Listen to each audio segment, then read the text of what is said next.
and the hang of it all. Have you ever asked yourself why someone's words can ruin your entire day? Why a small action from someone else can trigger such a big storm inside you? The truth is, most of us live at the mercy of others' behavior. We let strangers control our peace, we allow critics to define our worth, and we carry the weight of interactions far longer than they deserve. But what if there was another way? A way to move through life with calm, not chaos. A way to build an inner world so strong no one on the outside could shake it. A way to stop reacting and start responding. This isn't about pretending to be okay. It's about becoming so anchored in yourself that nothing and no one can pull you off balance. And that begins with solitude, with stillness, with ego left at the door and empathy welcomed in. Let's talk about how to never get angry or bothered by anyone, not by avoiding people, but by growing yourself. Most people walk through life unaware of the emotional landmines they carry inside. Then they wonder why they explode, why they lash out, why they feel regret a few minutes after the heat fades. The answer isn't out there, it's in here. It starts with something most of us have never been taught to do. Understand what triggers us. When something or someone gets under your skin, it feels sudden, sharp, and involuntary. You snap, you shut down, you storm out. But it's never truly about what's happening in that moment. It's about the past moments, stacked one on top of another, that you never resolved. A comment that bruises your ego isn't the real problem. It's the wound underneath, left unattended for years, that's reacting. People often think they're angry at the world, but more often, they're angry at how the world mirrors back parts of themselves they haven't accepted. That's why one person's joke rolls off your back, but another person's silence feels like a personal attack. Triggers aren't universal. They're deeply personal. And that's what makes them powerful teachers. The problem is we've been conditioned to focus on controlling the outside. Change the people, change the environment, avoid the conflict. But we never stop to ask, what if the thing that needs attention isn't the situation, but my interpretation of it? The first step to emotional mastery is curiosity. When someone says something that upsets you, pause, not to suppress, but to observe. What exactly did they say? Why did that word feel like a jab? Why did their tone cut so deep? Is this about them or is this about me? That question can feel uncomfortable because it invites responsibility, but it also offers freedom. If the cause is out there, you're powerless. But if it's in here, you can change it. Awareness doesn't mean you excuse bad behavior. It doesn't mean you let people walk all over you. It means you develop the discernment to know when you're reacting from pain rather than from principle. And that's a profound shift, because once you understand your triggers, you stop being manipulated by them. There's something empowering about realizing your emotional buttons aren't installed by others. They're installed by your own experiences, your upbringing, your trauma, your beliefs. That person who makes you angry is actually just pressing a button you already have. And the question becomes, do you want to keep that button there, or do you want to disarm it? Disarming it doesn't happen by force. It happens by sitting with the discomfort long enough to understand it. It happens when you ask not, how do I stop getting triggered, but what is this moment trying to reveal to me? The truth is, many of us were never taught how to process emotion. We were taught to ignore it, suppress it, or explode with it. But emotions are data. They tell you where to look. If you always get irritated when someone questions your ideas, maybe it's not about them doubting you, it's about your own fear of inadequacy. If you feel defensive when someone gives feedback, maybe it's not their delivery, it's your relationship with failure. You can't fix what you refuse to feel, and that's where transformation begins. When you stop fighting your reactions and start studying them. Once you begin to understand your triggers, you're faced with the next challenge, choosing how to respond. This is where power lives, not in having perfect control over life, but in how you engage with what life gives you. The greatest illusion is that reaction is inevitable. It's not. It's just practiced. Most people react not because they choose to, but because that's the habit they've rehearsed for years. Raised voices, cold shoulders, quick tempers. These are patterns, not personalities. And patterns can be broken. The space between stimulus and response is tiny, but it's everything. That moment between hearing the offensive comment and deciding how to reply, that's the moment where maturity grows. That's where your leadership shows up, because anyone can react, but few can respond. Reacting is easy, it's fast, it feels satisfying, but it's rarely wise. Responding takes effort. It requires presence. It means choosing clarity over chaos, and that choice, over time, builds character. When you respond instead of react, you change the energy of the interaction. You stop escalating and start elevating. You show the other person something they're not used to, composure. And sometimes that quiet steadiness is more disarming than any argument. But choosing to respond isn't just about managing the moment. It's about becoming someone you respect. Because after the rush of anger fades, what's left is your reflection. And the question becomes, are you proud of how you handled that? You don't need to be emotionless. You need to be emotionally intelligent. That means noticing when anger rises and asking what it's protecting. That means feeling frustration and channeling it into clarity. That means slowing down. Not because you're weak, but because you're wise enough to know that fast is rarely thoughtful. And here's something worth remembering. Responding doesn't mean being passive. It means being intentional. It's not about avoiding conflict. It's about engaging in it from a grounded place, not a reactive one. When you choose to respond, you're no longer at the mercy of every rude comment, every bad driver, every critical colleague. You become the thermostat, not the thermometer. You set the temperature. You influence the tone. And it's in this influence where leadership is born. Not in how loud you are or how quick you are to defend yourself, but in how well you can hold your center when everything around you tries to pull you off course. There's no badge for being the loudest voice in the room. There's no medal for winning every argument, but there is peace in knowing that your emotions no longer run your life. There is strength in being able to pause when others panic. There is growth in realizing that the true battle isn't with others, it's with your own reactions. You don't have to be perfect, you just have to be present. And in that presence, you'll find the power to understand yourself and the wisdom to respond with purpose. Some people enter a room and bring noise, others enter and bring peace. The difference is not in their words, but in their presence. You can feel it. A calm person grounded in stillness doesn't need to dominate or convince. They radiate a kind of quiet confidence that doesn't shout. It simply is. This kind of presence isn't something you're born with. It's something you build. And the place it starts is solitude. There's a misunderstanding about solitude. People confuse it with loneliness, thinking it's about absence or emptiness. But solitude is the opposite. It's the fullness of being with yourself. It's a space where you're not performing, not pleasing, not reacting, just listening. Not to the noise outside, but to the signal within. Most of the world today is addicted to noise. Notifications, conversations, media, opinions. We live in a constant flood of distraction, and when the outside world is loud, the inner world becomes silent. Not in a peaceful way, but in a disconnected way. We stop hearing our own thoughts. We lose track of what matters. We forget how to sit with ourselves. Stillness is a skill. It takes time, it takes discomfort, because the first thing you meet in stillness is everything you've avoided. Old memories, insecurities, self-doubt. But if you stay long enough, you get past the noise. And what you find on the other side is clarity. Clarity doesn't shout.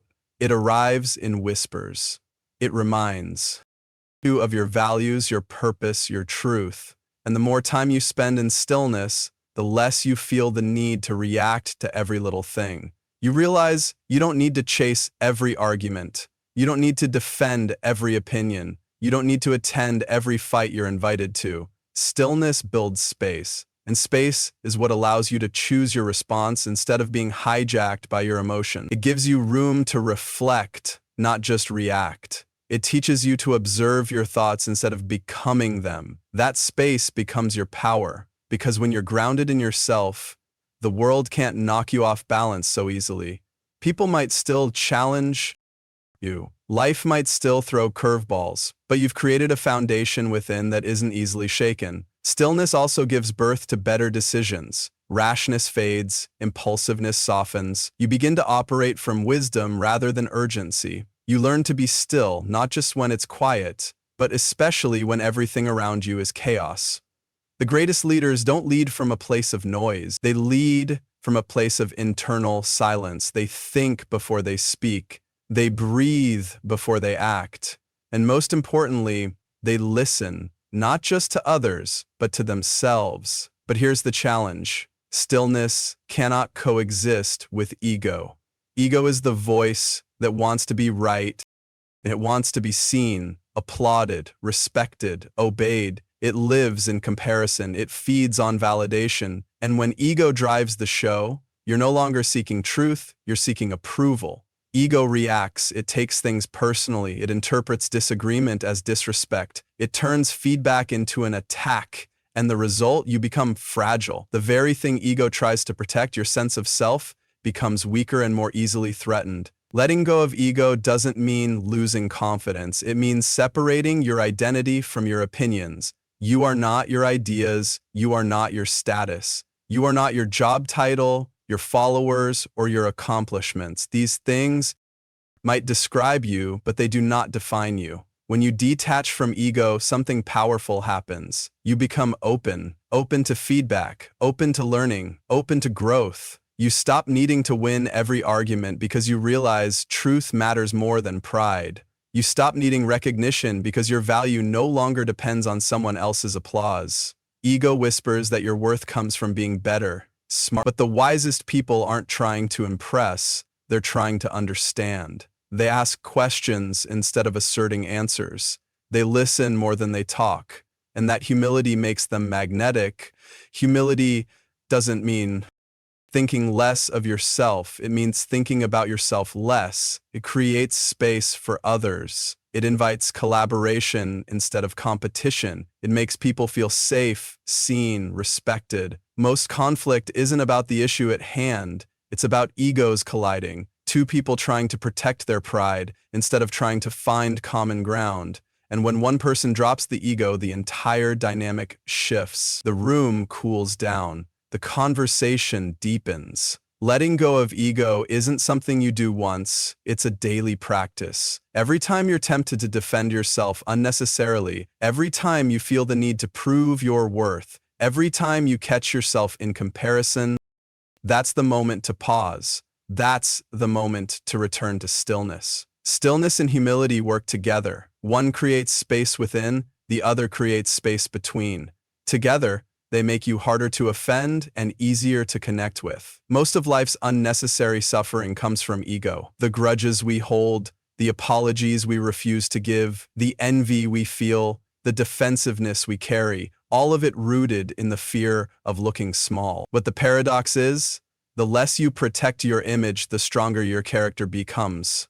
There is peace in knowing who you are without needing to prove it. There is power in walking into a room and not needing attention. There is growth in admitting you're wrong and learning from it. True strength doesn't show up in dominance. It shows up in self-control. And that kind of strength is built in silence, nurtured in stillness, and protected by humility.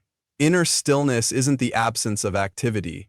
It's the presence of depth. It's not about withdrawing from life. It's about engaging with it from a place of awareness rather than reactivity. It's about choosing intention over impulse. And when ego is quiet, clarity rises, relationships improve, decisions sharpen, leadership deepens. You stop being pulled by the need to perform and start being guided by the need to grow. Growth doesn't happen when you're proving. It happens when you're listening. And the loudest lessons often come in the quietest moments. Most people walk around with invisible weights, burdens no one else sees, pain that rarely shows, decisions shaped by past experiences, many of which were never healed, only hidden. And yet, we judge so quickly. We see someone act out and we call them difficult. We see someone shut down and we call them cold. Rarely do we pause to ask why. Rarely do we wonder what battle they're fighting beneath the surface. Empathy isn't about agreeing with everyone. It's about being willing to understand. It's recognizing that behavior is communication, especially the kind that doesn't make sense. When someone is rude, when someone lashes out, it's not always about you. It's often about them, their stress, their fear, their story. Judgment is easy. It comes from a place of assumption. You fill in the gaps of someone else's life with your own beliefs, your own standards, your own narrative. But empathy, that requires curiosity. It asks you to sit with the uncomfortable truth that you might not know the whole picture. It challenges you to care anyway. There's a shift that happens when you stop asking what's wrong with this person and start asking what happened to them. That one question can open a door. It softens your tone, it slows your reaction, it reminds you that not everything is personal even when it feels that way. Practicing empathy doesn't make you weak. It doesn't mean you accept poor behavior. It means you stop taking it as a reflection of your worth and start seeing it as a signal of someone else's struggle. You start responding with understanding instead of offense. The truth is, most people are doing the best they can with what they've been given. That doesn't mean their best is perfect, it just means it's honest. When you approach others from that mindset, the tension changes. You stop entering interactions with your fists up. You start listening. And when people feel heard, they begin to soften. Empathy creates space. It doesn't mean lowering your standards, it means widening your perspective. It means realizing that your way of thinking isn't the only way. Your experience isn't the only truth. Everyone sees life through a different lens, shaped by culture, upbringing, trauma, and belief. You don't have to adopt their view to respect it. You just have to stop assuming yours is the only one that matters. But empathy doesn't only extend outward, it begins inside. Because the more compassion you offer yourself, the more you're able to offer others.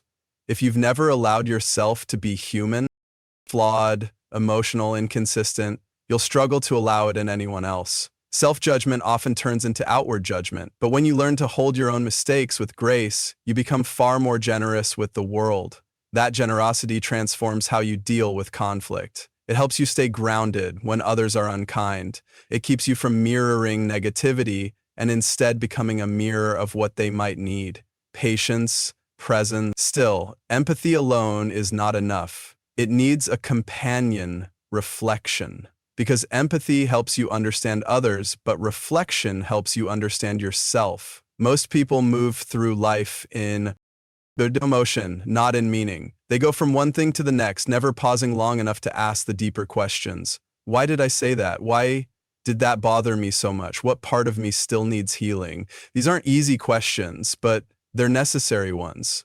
Growth doesn't happen by accident. It happens by attention.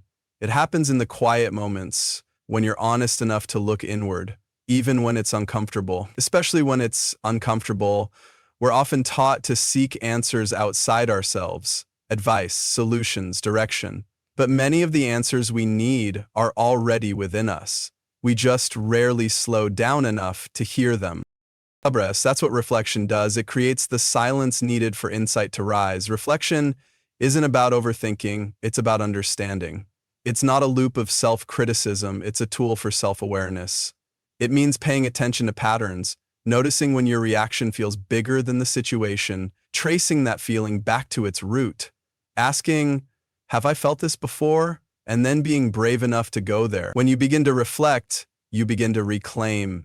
You reclaim your power from every past moment that still owns a piece of you. You take back control, not by force, but by awareness.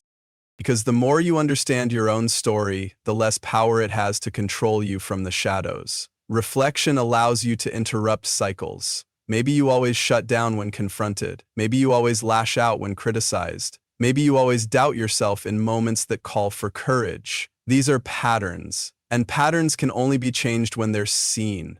The most dangerous habits are the ones you're not aware of. But once you see them, you have a choice, to repeat or to rewire. And here's the beauty of reflection. It not only shows you where you've fallen, it also shows you how far you've come. It's not just about identifying what needs work.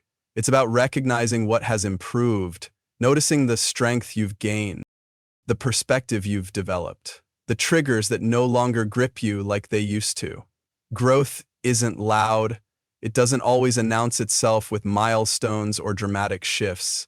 Sometimes growth is simply reacting with more calm than you did last year, holding back a word you would have once said in anger, giving someone the benefit of the doubt when your pride wants to assume the worst. These moments matter, but you'll miss them if you don't reflect. Empathy and reflection, together, are the foundation of inner peace. One helps you see others with grace. The other helps you see yourself with honesty. And between them, there's a space where growth lives. Slow, steady, transformative.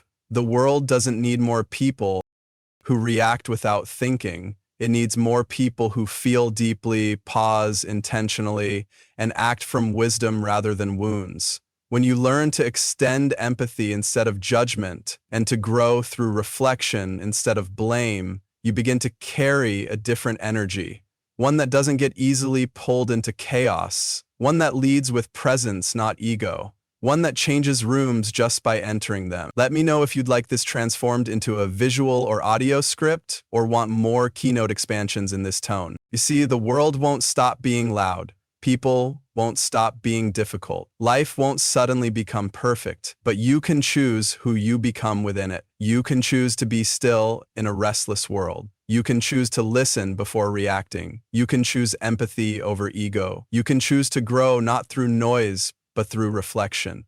This isn't about becoming emotionless, it's about becoming emotionally intelligent. When you master your inner world, the outer world loses its power to shake you. The goal isn't to never feel anger. The goal is to not be owned by it. The goal is not to avoid being bothered. It's to rise above it, guided by depth, not drama. And the person who walks that path becomes unshakable, unbothered, free.